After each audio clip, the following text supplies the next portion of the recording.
The views and opinions expressed on this program are those of the participants and do not reflect the views of BronxNet or the program underwriters.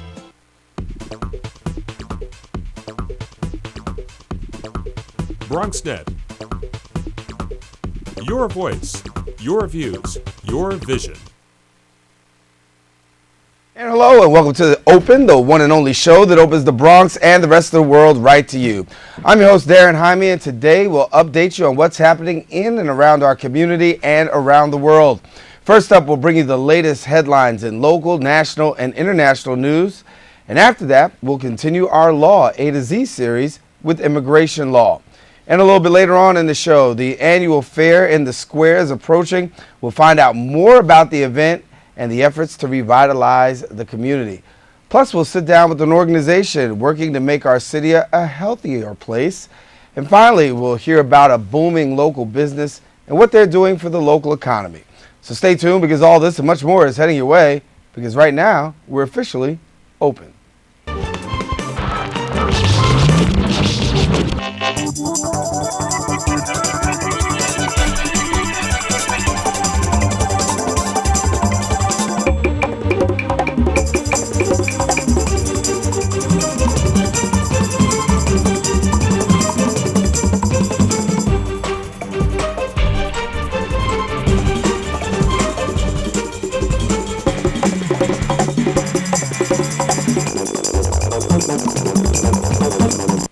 And hello everyone, I'm Darren Jaime. Today is Wednesday, May the 1st, 2013. Can you believe it?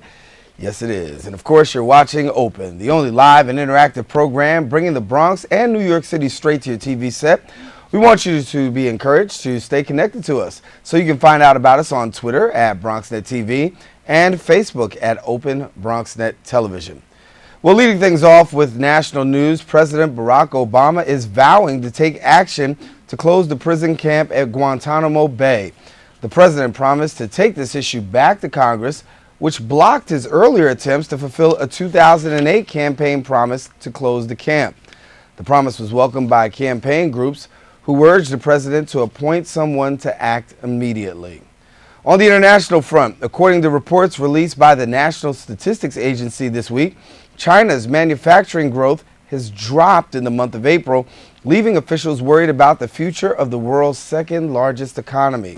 China's economy, has averaged growth about 10% a year for the past 3 decades, allowing the national to surpass competitors. But in 2012, the growth slowed to 7.8%. Analysts believe that China has a tough economic road ahead. And back here in the borough of the Bronx, residents have taken notice of the new city-sponsored smoking ads. Some residents find the ads too graphic, but South Bronx residents believe the ads have proven effective. Smoking in New York City is down 7%. Bronx teens have the lowest smoking numbers of all 5 boroughs. And those are the headlines on the national and international front. We got to take a quick break, but when we come back, we'll come back with our legal corner. That's right after this.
Yes? Did you make sure we're not missing anything in the first aid kit? Yup. Did you go through the plan with the kids again? Yes. The more you prepare today, the more you'll be able to reduce the devastating effects of a tornado, an earthquake, a power outage, or any other disaster.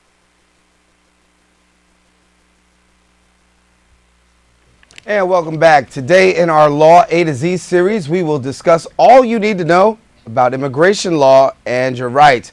We welcome back our attorney and legal correspondent, David Lesh, to the show. And when you talk about we can stay here for a long minute because immigration is the talk of the town, the talk of the nation. It's the hot topic, and we're talking about really the Immigration Reform Act, which is an act that, the Immigration Reform Bill. It's not yet an act. It's proposed in the Senate by what's called the Gang of Eight senators. It's bipartisan legislation. The problem is the House isn't on board yet, but at least the Senate has a plan. And I'm going to read to you the introduction of the bill by the 8 senators. It says, we recognize that our immigration system is broken, and while border security has improved significantly over the last 2 administrations, we still don't have a functioning immigration system. This has created a situation where up to 11 million undocumented immigrants are living in the shadows. So what do they propose, the Gang of Eight? Well, there are 4 pillars to this particular legislation. The first one has to do with really continuing to secure our borders with either aerial patrols, a better system where we know who's coming and going. If people are overstaying their visas, it's very important that we know what's going on at the borders themselves. We've done a fairly good job of policing the borders in the last couple of years. We have to improve that system. The same part of that first pillar involves the 11 million illegal immigrants who are here right now. First thing they're going to have to do is they have to say to the United States, we're here. Okay, here, this is my name. All right? There'll be a background check. They'll have, if they have any criminal history, they may be deported. They'll have to pay any back fines, any back taxes. Once that's done, they go to the back of the line. You're looking at anywhere between 10 to 15 years for where they can actually move to the point where they will be able to get a green card. Once they get to the back of the line, it starts all over again. Again, they will have to pay any back taxes they have to pay. Their previous employers will be contacted to see what their employment history is, and slowly they will move up the chain. Now, of course, there will be exceptions for any children who were not necessarily born in this country but have been here for a significant amount of time. And there looks like there will also be some type of exceptions for any workers who have been in the agricultural field, because they really have been doing a great service for our country in an area where a lot of Americans don't want those jobs. So I think those particular immigrants will be moved a little faster. Let me get this right. Legal challenges just on that point alone. Yes. Many? Well, of course, because what you're talking about is you're granting 11 million people the right to become citizens. A lot of people feel, well, they haven't been here, they haven't been paying taxes, they haven't been paying their fines. Why are we giving them the right to do this? Well, other people say, hey, it's almost like getting a driver's license. You get a ticket, you have a couple of points on your license, you work off your points. You take a class, you do what you need to do, so yet your license is valid again. There's really not much of a difference. So we shouldn't be punishing those people. So that first pillar could be debated for 5 shows. Right. Okay. The second pillar has to do with the best and the brightest. We want the best and the brightest from other countries to come here, and they haven't been coming here because our immigration system is broken. Why come here if they're going to be put to the back of the line, if they know it takes years and years just to get their paperwork through, or they may just come here illegally? We need to attract talent. That's very, very important. So we have to clean up the immigration system so that we know people from the other countries are going to come here and they're going to be rewarded, especially if they have PhDs or master's degrees and they're from United States universities and colleges. We're going to push them along quicker. We're going to get them faster to become United States citizens. We want the talent. We need the talent. Very, very important. That's the second pillar.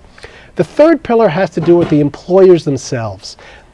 Many employers have been hiring undocumented aliens knowingly. and they should be punished. And we have to find out who they are, and we have to make the fines much stricter. The problem is a lot of the employers say, hey, this person came to me with a social security card and an identity. I didn't know it wasn't their identity. I didn't know it was a fake social security card. You have to help me. You can't fine me. You have to help me. So we're going to put practices into effect that are going to help the employers figure out who is legal and who is not legal. Better system looking at their identity to figure out whether that person coming to them is truly documented. The big question is, if this is enacted, we're still talking about things that are going to take 20 to 25 years to really get correct. Well, it's at least a plan. You know, our country is finally ready to acknowledge that something has to be done. I mean, this particular bill is a bipartisan effort. There are 8 senators, 4 Republicans, and 4 Democrats. When was the last time you saw 4 and 4 agreeing on one particular issue? Gun control? Well, maybe gun control, but they're not. But you know what? That didn't even pass. Right. So the Firearms Act, that didn't even pass. But this is only going to make it through the Senate. It still has to be debated in the House. And remember, the House wants to cut it into pieces. Maybe take one pillar, not take another pillar. And the last final pillar, by the way, the 4th pillar, has to do with making sure that jobs are available for the people who are undocumented. You know, as the economy is growing, we need positions to be filled. Of course, always in the agricultural field. We need people to take those positions. Of course, we have to make sure that Americans who want those jobs are offered those jobs. Mm-hmm. But if the Americans don't want the jobs, the Americans who are here, the citizens that are here, that we have to offer those jobs to the illegal aliens, because we need those positions filled. We have to identify what jobs are needed, what jobs we need those positions filled, and then we have to reach out to the illegal aliens, say, we need you in there. Now, of course, there are always going to be people who feel that they're taking jobs away from those on the lower rung of the spectrum. But the argument against that is like, look, they're undercutting you, okay, the illegal aliens, because they're working for monies that are so low, you can't afford to work for those monies. But if we find out who they are and we make them legal, they will have to work for at least minimum wage. Not half of minimum wage, minimum wage. Right. And you will be able to compete with them. So it really will help you when they come out of the shadows. I've read articles about individuals who say that, they can't get jobs because, the illegal immigrants are working in the back of kitchens. And now everybody in the kitchen speaks Spanish. They don't speak Spanish, so they're not hired. And because why should they be hired in the kitchen when all the employees are only speaking Spanish? Right. So they say, well, that's not fair to me. Well, that's true. It's not. So we have to identify what jobs are available and make sure that the American citizens are offered certain jobs. But if you don't want to work in that position, then that's different. Right. Do we see any real action on this coming close? There will be action. There's going to be a vote on it very, very soon. It's up for debate. The American society is ready for a change, and it's time. I don't know how many of those 4 pillars are going to still stand by the time this passes, but it will pass. Mm-hmm. You might only have a couple pillars that pass. Mm-hmm. It's certainly, maybe if they go to the back of the line, there'll be some additional tests that that have to be fulfilled. Maybe, they have to wait an additional year or 2 before they even get to the back of the line. So there are going to be pillars that are going to be undercut. But I guarantee you that a form of this immigration reform bill is going to be passed, probably within the next 3 to 6 months, and it's going to be a major piece of legislation and a major win for the White House. As a person that's ground friendly in the Bronx County Courthouse, how often are we seeing immigration cases come before court? Well, you know what, the way I see it many times is, when I'm picking juries, I see, the jurors themselves, a lot of times, are not documented, and and then all of a sudden, they get letters in the mail because they vote, they want to vote, and they're on different voting. And then they show up. They don't speak English, and then they're excused. But within the courthouse itself, there are many different petitions that are being filed to try and get people through. Most of the petitions are in the federal courthouse, obviously, because you're talking about it's a federal to become a citizen. You got to apply for federal actions. But I see the dealings that I have. I don't practice immigration law, but the dealings that I have are with the jurors.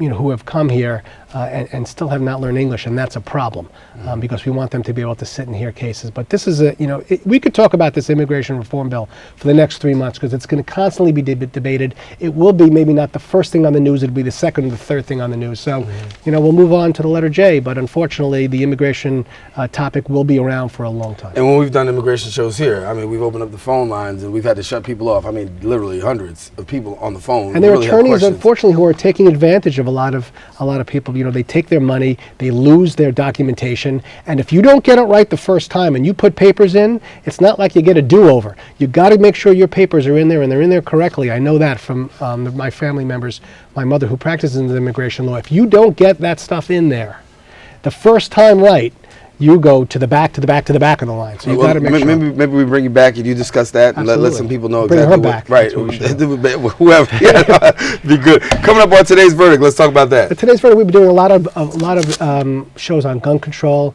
We've been doing shows on just a little lighter stuff. We have an attorney who created a whole chessboard on different areas of the law, which I think is fun. He's coming in. A few authors that are coming in. A lot of good stuff coming in. Tuesday night, 6:30. All righty. David Lesh, good to have you. Nice to be here. All right, as always, you can catch David Lesh on today's verdict, as he said, Tuesday nights, 6:30, right here on BronxNet's Channel 67. Well, we have to take a quick break, but when we return, we'll hear about a community event that you don't want to miss. What is that event? Well, you got to come back in order to find out.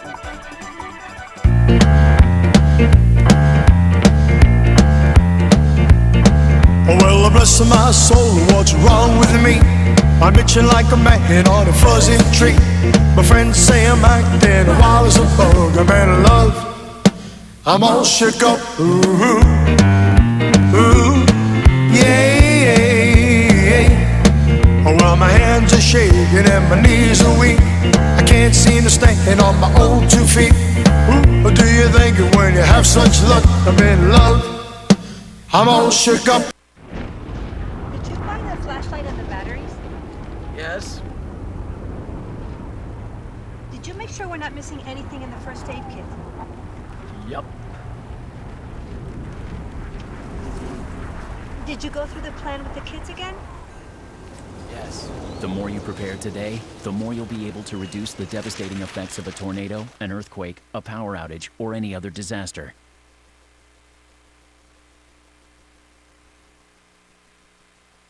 Take my hand and start a brand new day. And together as one we'll start to see some change. Underneath everything we are, underneath everything we do, we are all people, connected, interdependent, united. And when we reach out a hand to one, we can influence the condition of all. That's what it means to live united.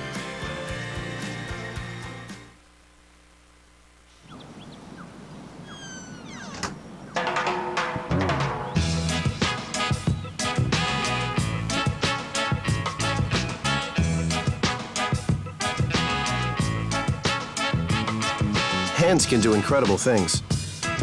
Now they can even help save a life with hands-only CPR. If you see an adult suddenly collapse, just call 911, then push hard and fast in the center of the chest until help arrives. Learn more at handsonlycpr.org. Low-fat cheese sandwiches on whole wheat bread. Chewy and good for you. Snacks high in calcium help build strong bones, and foods rich in fiber are good for your heart. So you have the power to dominate.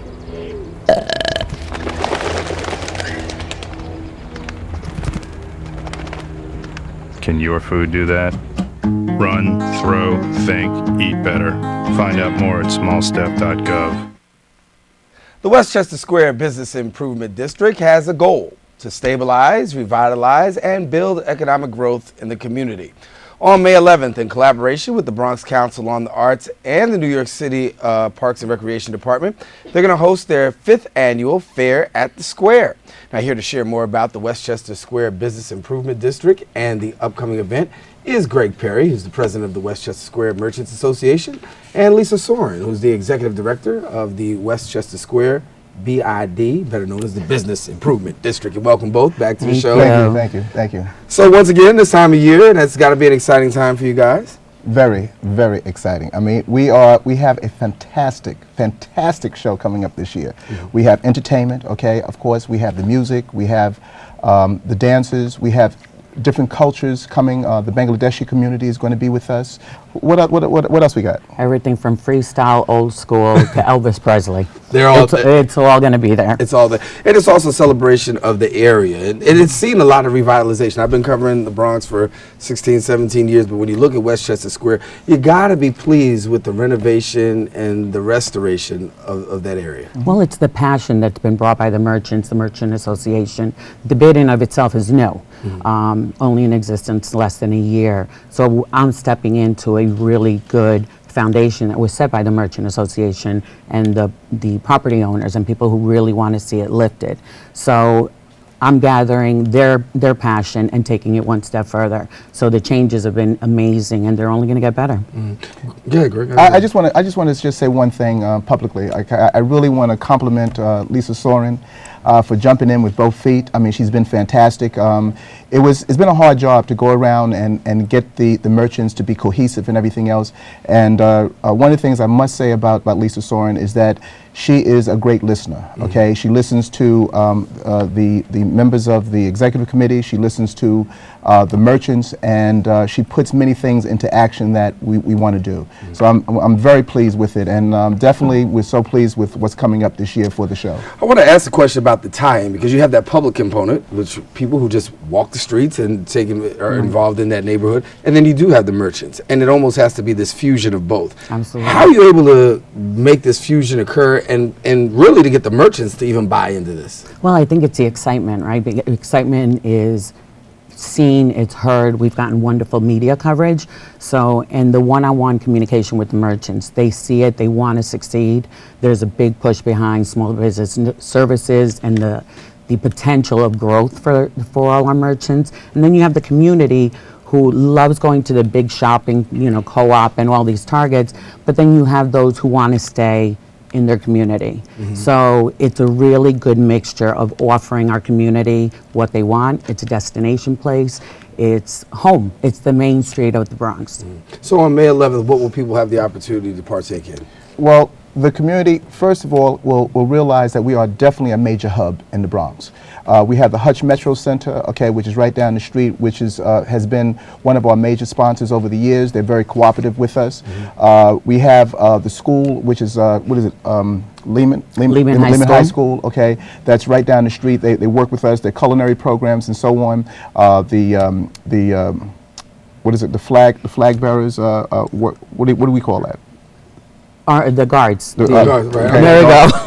And the other aspects is that the excitement is there also with many of the food vendors. Okay, we have outside food vendors coming in, and the amount of foot traffic that we're creating is usually between 5,000 and 7,000 people. And what I really have enjoyed is that people from the outside boroughs have called us and asked us when are we going to have it? When is it going to be coming on? Because many people have come in, and the other thing that I really like is when the other bid individuals come and participate with us. We have Throgs Neck Merchants Association that gets involved with us. We have Morris Park Merchant Association. We have the Jerome bid to come. We have the Fordham bid to come. I mean, it is a phenomenal networking hub that we have at Westchester Square. When you look at the things that are coming in, you're getting your first very own Metro North train station. You're also getting you're also having a first Bronx hotel that's going to be all in that area. What do you think that says to potential people who want to live, work, and really frequent the area of the Westchester Business Improvement District? Well, I'm going to defer that right now first to Lisa, okay, because she's involved with the bid on a regular basis. So, Lisa, how would you answer that? I think that they're becoming our anchor. Westchester Square bid has always had the problem of minimum foot traffic because there aren't anchors. So if there aren't anchors, there isn't foot traffic. It's a vicious cycle. The blessing that we're getting with this hotel and the Hutch Metro and our 5 hospitals has now given an opportunity for Westchester to tie in together. They need services, they need the stores, they need our merchants. If you're staying at the hotel, you don't want to have to get on a bus or take a shuttle. Come visit we have everything you need to shop, to enjoy. The park is opening after 3 years. So we have all these programs that are coming forward. So it's a place, a destination place for cultural, entertainment, shopping. It doesn't get any better. And the Westchester Square Fair at the Square is the kickoff, okay? And when we say the kickoff, many people that will be coming from the Connecticut areas, okay, coming down on the Metro North to be in our community. Lisa has planned for the summer many concerts, many entertainment events throughout within the Olin Dolan Park, which is under the Parks and Recreation. We have other events where we're networking with individuals from BNI and other community groups through the area. So all of these things coming together is going to be a great emphasis of us constantly growing to be one of the major hub centers, okay, in the Bronx. With all that you've got going on, obviously you still have some needs and some wants and some things that you'd like to see. What are those? More stores, more attention, more, the bid is now providing clean, safe, culturally active area. We'd like to see the recognition of that from some major stores to say, we can invest in Westchester Square. That's our end goal. Bring those merchants, bring those bigger stores. You have all the outer stores. We're that little piece of heaven, as per se. We have all this transportation and people coming through, come and shop. So our goal is to bring in those bigger stores, accommodate the Hutch Metro, the 911 Center, our hotel. We have a huge target audience that we're focusing on. And we're going to be the biggest thing for them. When you talk about merchants and you talk about businesses, obviously a lot of America is really strengthened not by big business but by small businesses. That's correct. And the ability to have small businesses that are doing viable work in the community. What are the cries that we're hearing from small businesses these days? Because sometimes they're often the ones that don't get the voice. So what are we hearing from small businesses? Because when I think about Westchester Business Improvement District and the Westchester Merchants Association, I'm thinking about a community that's centered by a lot of small businesses. Well, it's funny that you asked that question because we had a meeting with Senator Klein last week, and one of the things that that he was addressing was tax savings. Okay, when we hire a lot of people, when we have certain facets to go into the community, our taxes become a major issue. Lisa has identified a few other things that went on. Absolutely, because the state has recognized that the small business is the backbone of our economy. I mean, you can bring in all the major businesses, but it's the small businesses that make it. So in recognizing that, all these incentives that are being offered, as Greg was saying, but you also have incentives like hiring veterans, getting $1,500 back for hiring your veterans. All these incentives that, one, are putting people to work, are attracting people to the smaller businesses, and we're helping them grow that way. And there's a lot of other work. And as the bid, we're going to bring those programs to our merchants and give them opportunities, partner up with other organizations, other establishments that are going to bring people, money, and help them save money in the long run. And that's my job. My job is to make sure that they get there. I just want to say one last thing. One of the things that we want to do is also utilize the educational anchors that are in the Bronx, okay? One of the things that we make an effort to do is bring in interns, okay, in order to assist us in some of our needs. For example, we know that 71% of the Bronx demographically is Spanish speaking. And based upon that, you have many merchants that cannot speak Spanish. So therefore, the need to bring in trained or interns in order to work within the small stores or with the stores in general is a major asset. So our educational systems are helping us in that way by providing us with interns. Well, we want to thank you both for coming and sharing. Once again, let's get some final information about Fair at the Square taking place on May the 11th. May the 11th. to 6, some of the best concerts, freestyle, our own BronxNet Rena is one of our MCs, so come and have a great time. It's gonna be the party of the century. All right, Lisa, Greg, thank you so much for coming. Stay with us. Stay right there until we take this break, actually, I should say. And we want you to stay with us too, because guess what? You've seen a little bit of Fair at the Square, but we're gonna take this quick, short break. But coming up, we're gonna find out about community health. We'll encourage you to stay tuned and find out more about that when we return. Hi, this is Jeff Fox. for 107.5 WBLS. And when I get off the radio, I check out my man, the Dr. Bob Lee and Cool Clyde. It's open on BronxNet. I never miss it.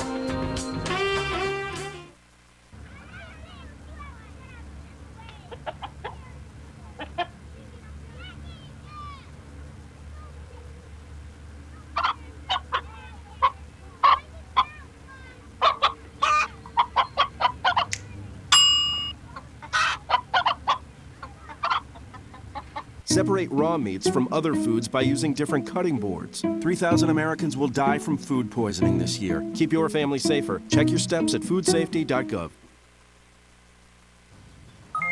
G-Morning, sunshine. Wakey, wakey. Text me. Are your parents home later? We can hang. LUV, love you. JK. Holla back. Holla back. Holla back. Are you with your friends? That's lame. We're in a huge fight right now. XO. What'd you dream about? Something I did. Are you on your way to the mall? I'm lonely. Nude pics. Send me some. Text me. There is also a very attractive extended warranty option that includes free service and parts for the next 5 years. But there's no need for you to get that. You failed to get the test you needed at the doctor that would have detected disease early enough where it could have been treated. So you won't be around in 2 years to see him grow up, which means the warranty would be useless. Okay, sign here, please.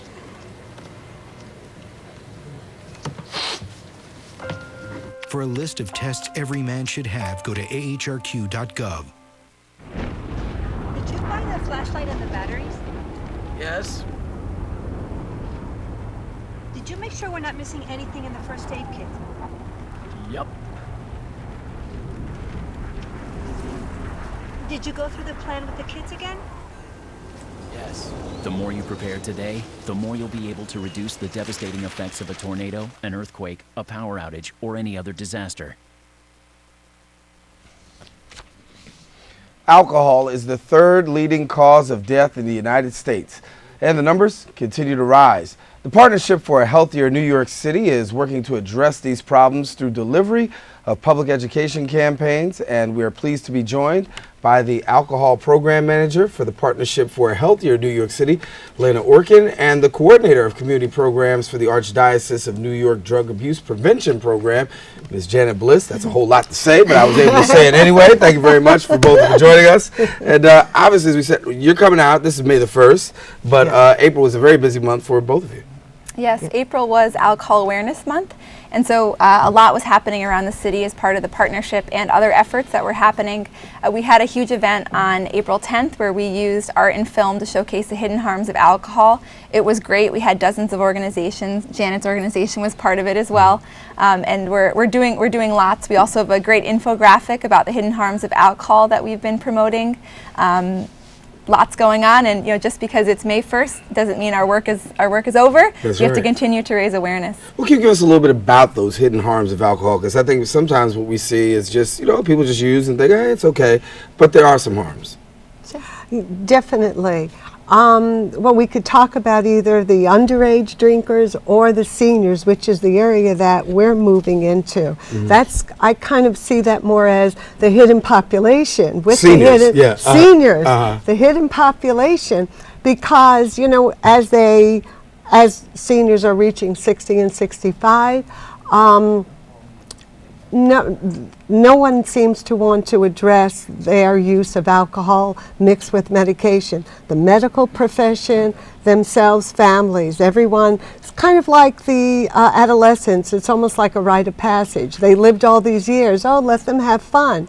They grew up in the generation where they saw Dean Martin, Sammy Davis Jr., that whole Rat Pack, drinking and having a great time on TV, thinking that that's the norm.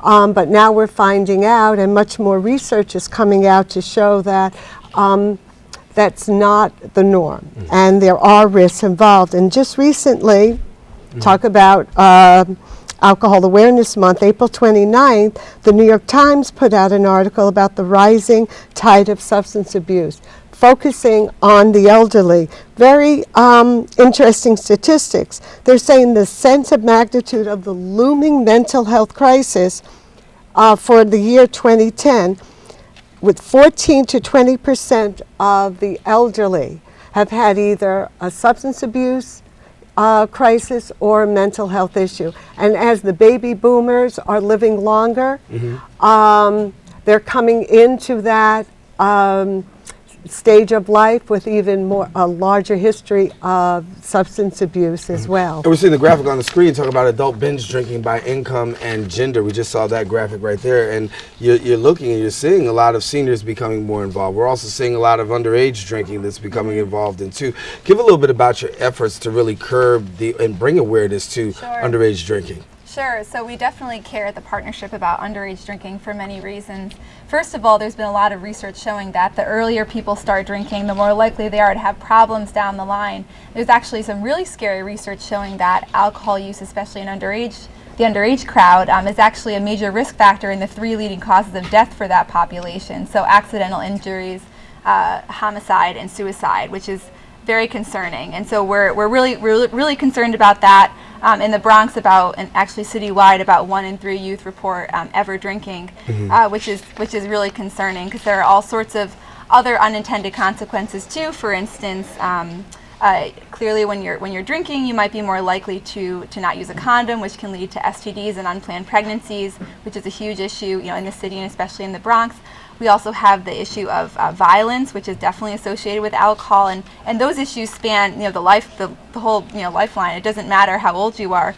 Alcohol really can be associated with many things that we're concerned about. Also cancer. There's been some new research coming out talk about relevancy to the elderly population as well. Some research around cancer and alcohol, which hasn't really been talked about very much. So really that's why we want to raise awareness. We've been trying to be more creative by using art and film, like for our event on April 10th. We actually just worked with the Educational Video Center to create a film called Under 21 that's been screened around the Bronx as well as around the city. So we're really just trying to be creative and really think outside the box, because I think there are a lot of issues like HIV and violence that people really care about, but they might not be talking to the alcohol people, and so maybe we can bring them together to talk about the issue. I think one of the notes that I had here that really stuck out to me was 2 in 5 youth, 40% of youth who begin drinking before the age of 15 will become alcohol dependent in their lifetime. That's major. Absolutely. It's really worrisome, and actually it's extremely relevant to news that just came out, I believe, earlier this spring. The State Liquor Authority did undercover operations in neighborhoods across the city, and they found that 60% of the retailers that were approached as part of this investigation in the Bronx sold to someone who was underage. So we really need to think about, as retailers, as parents, as friends, how can we limit the promotion and accessibility of alcohol to our youth, because it is so harmful for them to start drinking at such a young age for many reasons. Yeah, I'd just like to add to that. In Throgs Neck, we did a survey among high school youth and parents, and the one factor that came out, and that was very consistent among both, is that the lack of awareness of the harmful effects, and youth's access to alcohol is mainly from their own home or their friend's home. So there is this looming perception that it's a rite of passage. So you can go to your friend's house pretty much, and most people that they say, well, I didn't start at home, I started at my friend's house. But these are places where people really should be paying very close attention. The home. If, the home. So when people go visit, you got to be very careful where your children go visit. Yeah, it's really concerning, and so I think that as much as we can be more aware about those harms that that people don't always think about. I think most people at this point are aware of the harm to your liver, alcoholism, drunk driving, but we're really trying to raise awareness about those other harms that I mentioned earlier, like the STDs, the unplanned pregnancies, violence, even domestic violence. There has been, oftentimes alcohol is involved in some way in sexual assaults and domestic violence. And actually, April was also Sexual Assault Awareness Month, so we tried to do some work with folks from that arena as well, which I think is really our goal at the partnership, and with folks like Janet, is trying to work with traditional stakeholders, people who've done work in the substance abuse arena before, but also bring in other folks who actually care about issues that are absolutely related to alcohol as well. They just might not realize it. Let me ask you a question about public reception, because here in New York City, a lot of people are just, caught up with the whole fact of the mayor and him trying to deal with, what you can eat and what you can drink and, the whole healthier lifestyle that he's trying to promote. And you got New Yorkers saying, look, mind your business. I really don't want you to be involved in my business. I'll deal. What kind of public reception are you guys getting, particularly when you talk about alcohol? Because, you do have that factor of people, the faction of people say, you know what? It's my business. I'm going to do what I want to do. What kind of reception are you getting when you bring out and break out these statistics and let people know about the harmful effects?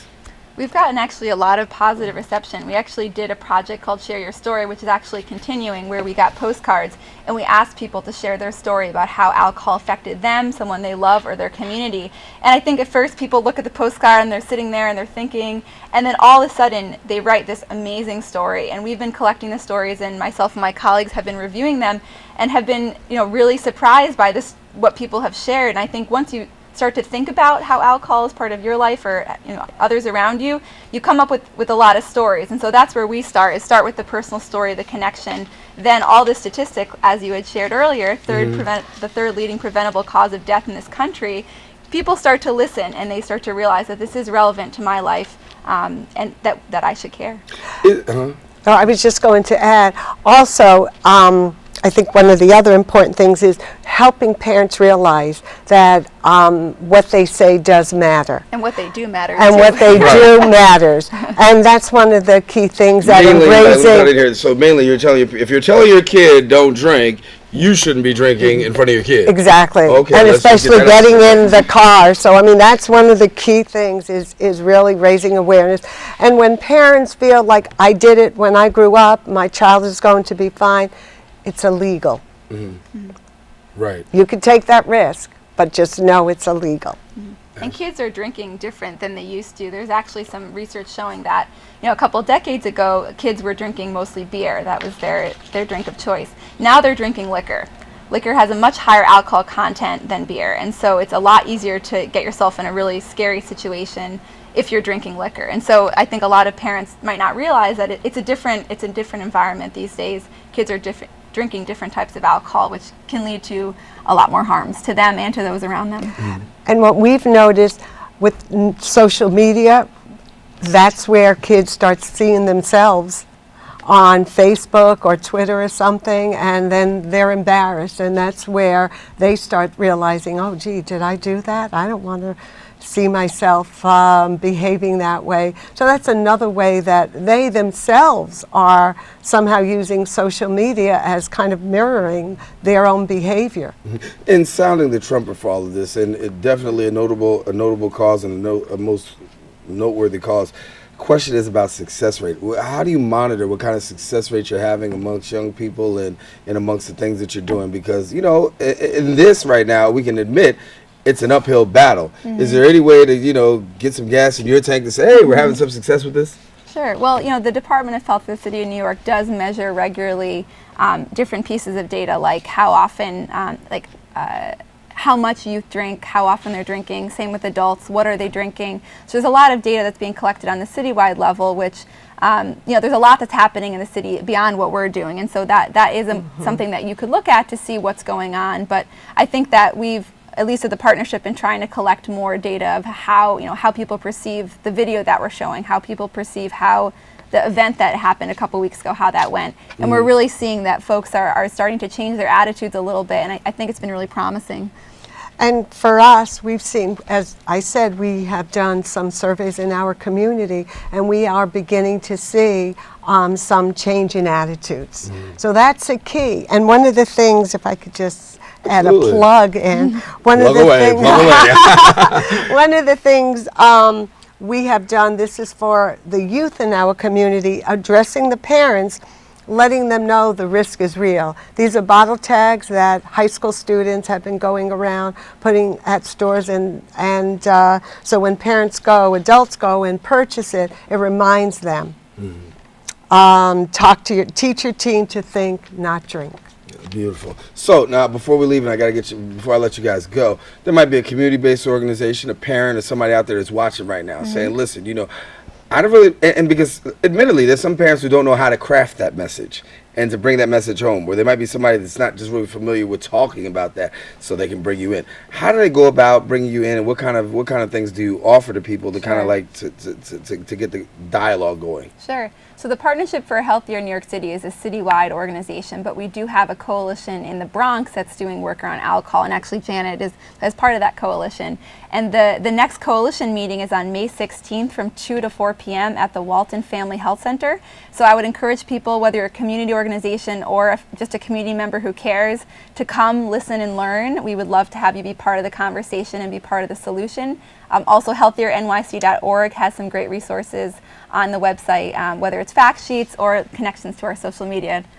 All right. Well, thank you both for coming and sharing. Thank you. About out of time for this segment, but definitely a very informative segment. We'll continue to keep people aware, and hopefully they'll take advantage of the information that you posted. Great. Thanks Thanks a lot. for having Thank us. you. All right, Thank you guys you. stay right here, and guess what? Got to take a quick yeah, break, got but when we return, we'll hear about being with a vibrant business and find out about their contributions that they're making to the Bronx, as well as to the state of New York. You'll hear about that right after this.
Welcome home, man.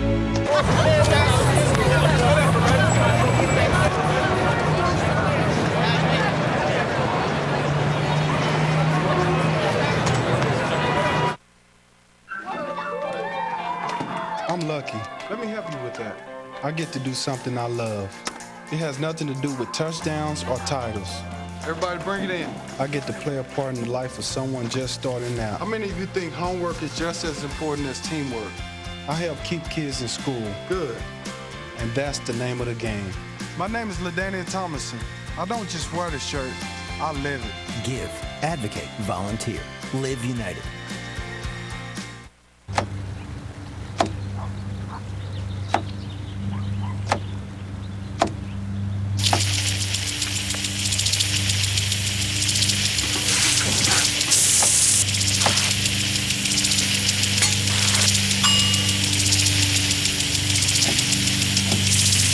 Clean kitchen surfaces, utensils, and hands with soapy water. 1 in 6 Americans will get sick from food poisoning this year. Keep your family safer. Check your steps at foodsafety.gov.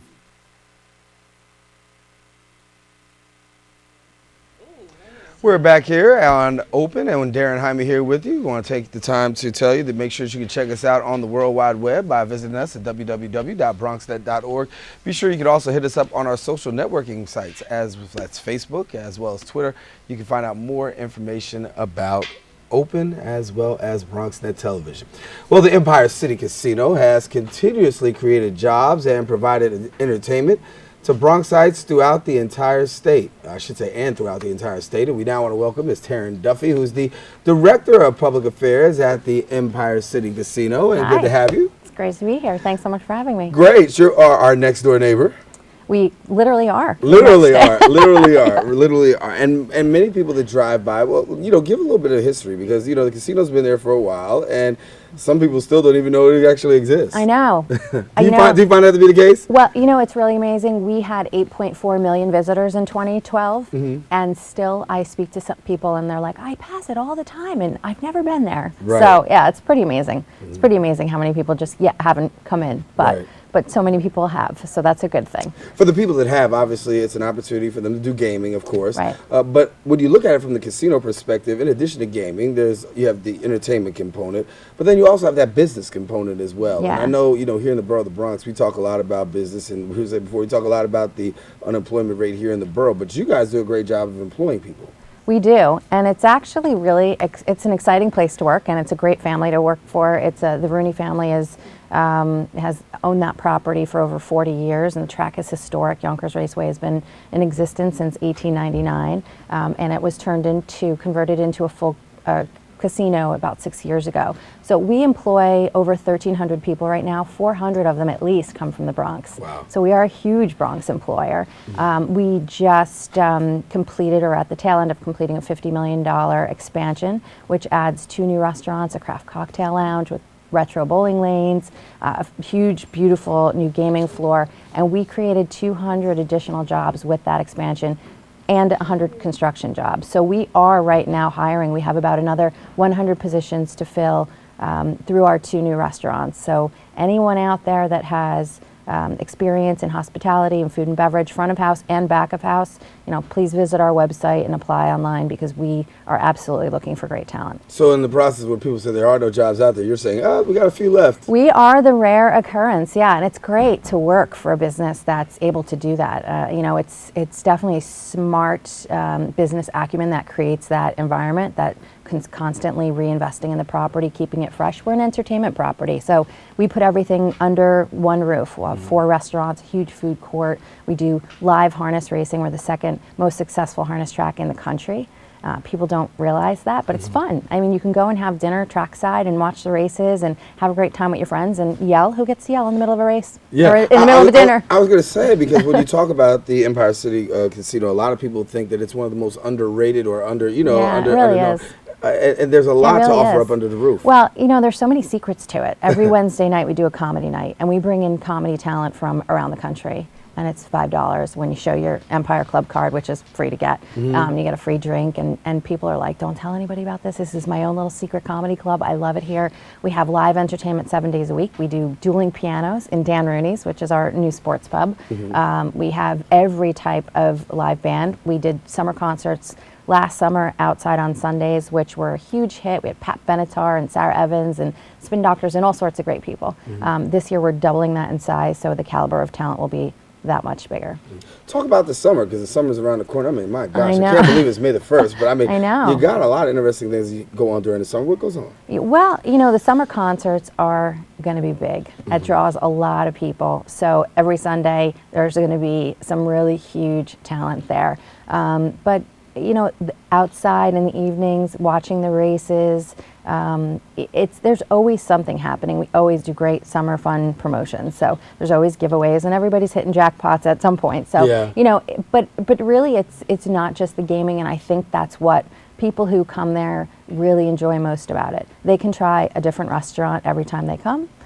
They can come with their girlfriends. It could be a girls' night out. It could be a guys' night out. It could be date night. It could be bring your parents. It's just fun. We have a lot of foundations that do fundraising events there. A lot of business. The Bronx Chamber pairs up with other chambers around the area, and they do their networking events by us. So it's just a great time. So you can come by over to the Empire Casino, and that's right there, right off of, you can go right north. You just can't miss it, because if you're on your way into Westchester County, you just can't miss it right there on Deegan. And so people who have the opportunity to come, they can do gaming, they can do all those kind of things. What are some of the things that, people don't know that maybe they should know? What I find really interesting is that most people don't realize that the state is our major shareholder without investing a dime. So there's not a taxpayer's penny invested in the property. It's all privately funded. But the state takes 70%, our tax rate is 70%. Wow. So compared to a casino in Atlantic City or Vegas that gets 9 and 10% tax rates, our state taxes us at 70%, and we operate, you know, a business, 1,300 employees, 14 unions, off of the remaining 30%.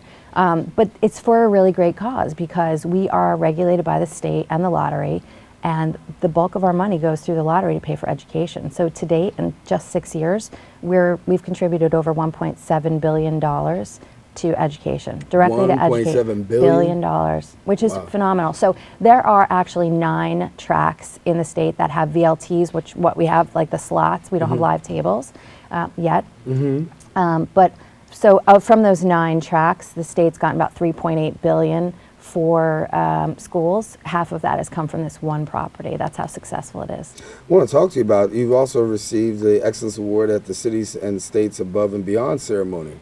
Yes, I did.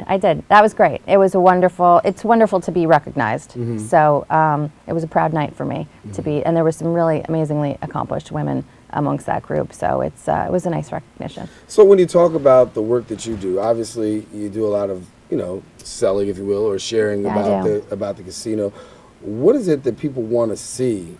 And then when they come and talk to you, what are the things that people want to really see, know about the casino that maybe, you know, we're not too familiar with? Well, my position is twofold. I do government relations, and so the state right now is looking at modifying the Constitution, amending that Constitution to allow up to 7 licenses for full gaming. We are not permitted right now to have live table games. So if you love poker or you love blackjack, we can't offer that. We do have electronic table games. So I happen to be a craps fan, so we have that electronically, but we don't have a dealer. So that's a large part of what I work on is really educating our electeds on what the potential is for our property. It's 97 acres. The vision for that property is stupendous. They would, you know, the Rooney family would love to develop it further and perhaps provide hotels and an arena for sports and entertainment, larger scale things. So I talk a lot about that. I also do a lot of community outreach because it's a family-owned business. They've been in this community for 40 years. They're very overprotective of that family. They've fought off many, many buyers, as you could imagine, who want this, you know, 97 acres piece of land. It's hard to come by. So I work very closely with our community groups and our neighbors. So if people want to find out more information about the casino, what do they do? They can just go to EmpireCityCasino.com. All right, and find out all about it. Yeah. Taryn Duffy, thank you so much for coming and sharing with us. It was great to be here. All right, good to have you. Well, we want to thank Taryn for stopping by, and we want to thank you for staying with us. And guess what? It's been a pleasure coming to your homes. Unfortunately, that's all the time we have for today's show. We want to thank our guests for joining us, and most of all, you, the viewer, for tuning in. Now, if you missed any part of today's show, you can catch the Recablecast here at 10 p.m.